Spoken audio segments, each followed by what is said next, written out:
ঝড় বৃষ্টির মতো খারাপ আবহাওয়ার কবলে পড়েছে মধ্যপ্রাচ্যের নানান দেশ। ওমানে বন্যার কারণে এখন পর্যন্ত 10 জন মারা গেছে। বাহরাইনে 27 মার্চ পর্যন্ত চলবে খারাপ আবহাওয়ার প্রকোপ। ওমরা ভিসাধারীদের সময়সীমা বেঁধে দিল সৌদি আরব। কুয়েতে চেক আউট পয়েন্টে তল্লাশি জোরদার।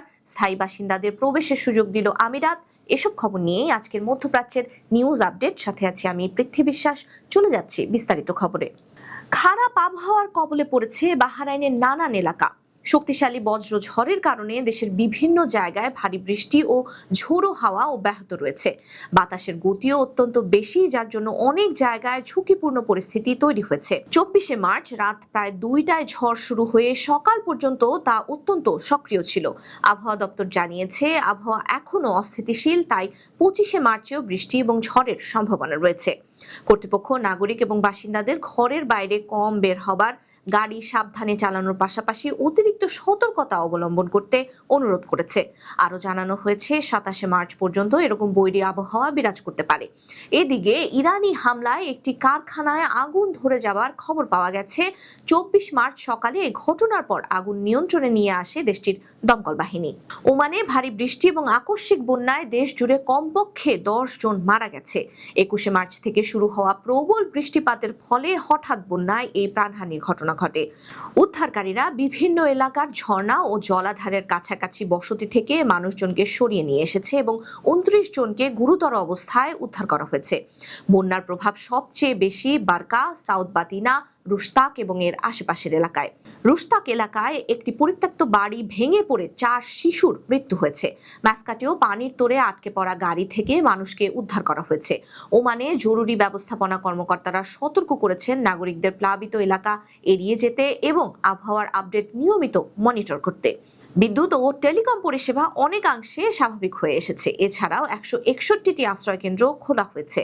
সৌদি সরকার ওমরা ভিসাধারী হাজিদের 18 এপ্রিলের আগে দেশ ত্যাগ করতে অনুরোধ করেছে। দেশটির স্বরাষ্ট্র মন্ত্রণালয় জোর দিয়ে বলেছে নাগরিক বা বাসিন্দারা যেন ভিসার মেয়াদ শেষ হওয়া কোনো হাজিকে পরিবহন, নিয়োগ, আশ্রয় বা সহায়তা দেয়া থেকে বিরত থাকেন। সৌদি স্বরাষ্ট্র মন্ত্রণালয় সতর্ক করেছে 18 এপ্রিলের সময়সীমা ভঙ্গ করলে ওমরা ভিসাধারীদের জরিমানা, কারাদণ্ড বা জোর করে সৌদি থেকে নিজ দেশে পাঠিয়ে দেবার মতো কঠোর শাস্তির মুখোমুখি হতে হবে। একই সাথে ওমরা সময়সূচি ঠিক করতে এবং চেক আউটের সময়সীমা সমন্বয় করতে কোম্পানিগুলোর সাথে আলোচনা করতে নির্দেশ দেওয়া হয়েছে। হাজিদের ভ্রমণের কমপক্ষে 4 ঘন্টা আগে বিমানবন্দরে পৌঁছানোর অনুরোধ জানানো হয়েছে।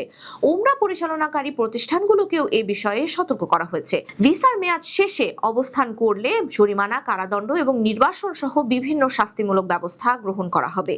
কুয়েতের নিরাপত্তা ব্যবস্থা আরও শক্তিশালী করার উদ্দেশ্যে দেশ জুড়ে চেক পয়েন্টগুলোর ওপর নজরদারি বাড়ানো হয়েছে।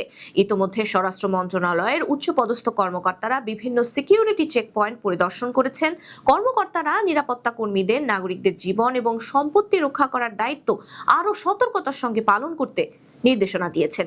একই সাথে বাসিন্দাদের এই বলে সতর্ক করা হয়েছে তাদের কুয়েতের আইন কানুন মানতে হবে এবং শৃঙ্খলায় চলতে হবে। কুয়েতের স্বরাষ্ট্র মন্ত্রণালয় জানিয়েছে নাগরিক ও বাসিন্দাদের জন্য একটি নিরাপদ পরিবেশ নিশ্চিত করতে, সেই সাথে অভ্যন্তরীণ ও আঞ্চলিক যে কোনো ঝুঁকি থেকে দেশকে রক্ষা করার জন্যই এমন উদ্যোগ হাতে নেওয়া হয়েছে। কর্মকর্তারা জানিয়েছেন চেক পয়েন্টে নিয়মিত তত্ত্বাবধান অব্যাহত থাকবে। এ বিষয়ে কুয়েতে থাকা প্রবাসী বাংলাদেশিদেরও সতর্ক থাকা প্রয়োজন। সংযুক্ত আরব আমিরাতের স্থায়ী বাসিন্দা যারা চলমান পরিস্থিতিতে বিভিন্ন দেশে আটকে পড়েছেন এবং যাদের ভিসার মেয়াদ শেষ হয়ে গিয়েছে তাদের কোনো রকম জরিমানা ছাড়াই আমিরাতে ফেরত আসার অনুমতি দেওয়া হয়েছে। দেশটির সরকার চলমান সংকটের মধ্যে স্বাভাবিক প্রক্রিয়া বজায় রেখে সীমান্তগুলোর কার্যক্রম সর্বোচ্চ পর্যায়ে চালিয়ে নেবার লক্ষ্যেই এমন উদ্যোগ গ্রহণ করেছে। চলমান পরিস্থিতিতেও সমস্ত বিমানবন্দর, স্থল এবং সমুদ্র বন্দরগুলোতে কাজ অব্যাহত রয়েছে এবং বড় কোনো ভ্রমণ বিঘ্ন ঘটেনি। স্থায়ী বাসিন্দা ভিসার মেয়াদ উত্তীর্ণদের আমিরাতে ফিরে আসতে দেওয়া হয়েছে যাতে তারা পরিবারের কাছে ফিরতে পারেন। আমিরাতের এমন পদক্ষেপ সেই সব পরিবারদের জন্য বড় স্বস্তি হিসেবে দেখা হচ্ছে যারা আমিরাতের স্থায়ী বাসিন্দা হবার পর ভিসার মেয়াদ শেষ হবার সাথে সাথে মধ্যপ্রাচ্যের যুদ্ধ ও ফ্লাইট বন্ধ থাকার কারণে সময় মতো দেশটিতে ফিরে আসতে পারেননি। এই ছিল আজকের মধ্যপ্রাচ্যের নিউজ আপডেট। আল্লাহ হাফেজ।